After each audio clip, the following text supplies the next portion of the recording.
on va parler de notification. Donc notification, c'est la zone qui est ici. Vous pouvez activer ne pas déranger. Il est désactivé pour 24 heures, mais désormais on a des réglages supplémentaires ici de ne pas déranger. Vous pouvez par exemple l'activer de façon automatique à certains horaires, l'activer lorsque vous projetez vers un vidéoprojecteur ou une télévision, quand vous utilisez AirPlay, et vous pouvez autoriser tout de même les appels FaceTime uniquement par exemple des favoris, ou autoriser les appels répétés. Outre le fait de pouvoir activer par le biais du bouton ou du menu, vous pouvez également lui attribuer un raccourci clavier. Alors logiquement, c'est dans clavier raccourci. Mission contrôle. Et ça vous avez, voilà, activer et ne pas activer, désactiver, ne pas déranger. Et là, vous pouvez directement lui mettre un raccourci clavier. Alors, on va essayer tout de suite.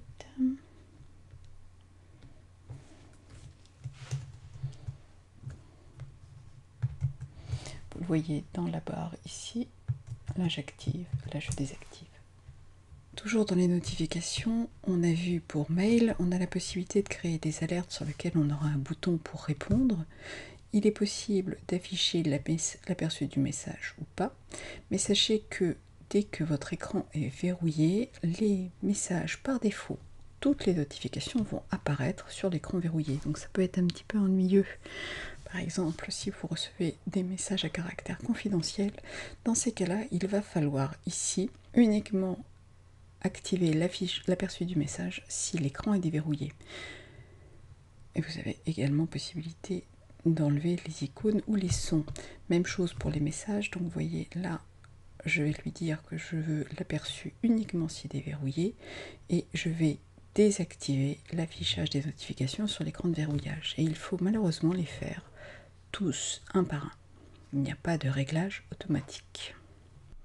Si je m'envoie un message, là j'ai laissé une simple bannière, donc il faudra double-cliquer.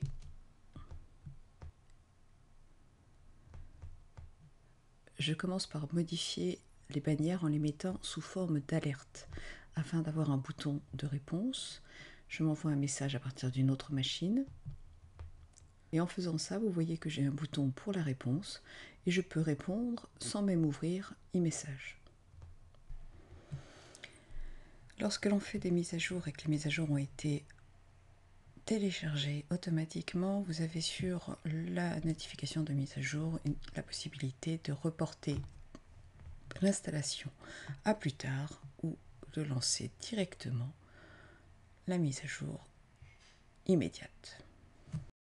On en a parlé dans l'économiseur d'écran, il est possible d'activer Power Nap. Ce qui veut dire qu'en suspension d'activité, le Mac va continuer à faire ses sauvegardes et à s'occuper de la messagerie, des calendriers et des autres mises à jour. Power Nap est une chose et il existe une deuxième application qui est AppNap. Moniteur d'activité maintenant dispose d'un module qui s'appelle énergie, qui permet de regarder l'impact énergétique des différentes applications. Je vais lancer la lecture. Je vais afficher les animations.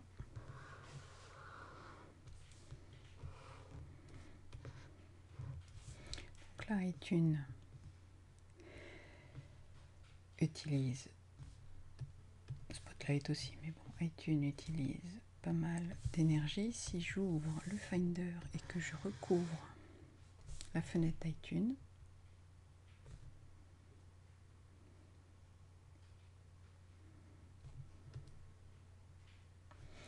vous voyez l'activité d'iTunes qui diminue de façon conséquente si je démasque iTunes.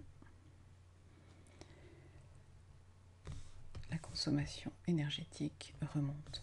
Donc en fait, ça permet de mettre les fenêtres qui sont à l'arrière, de les mettre en repos. Vous pouvez très bien décider de bloquer cette fonction en passant par le panneau d'information.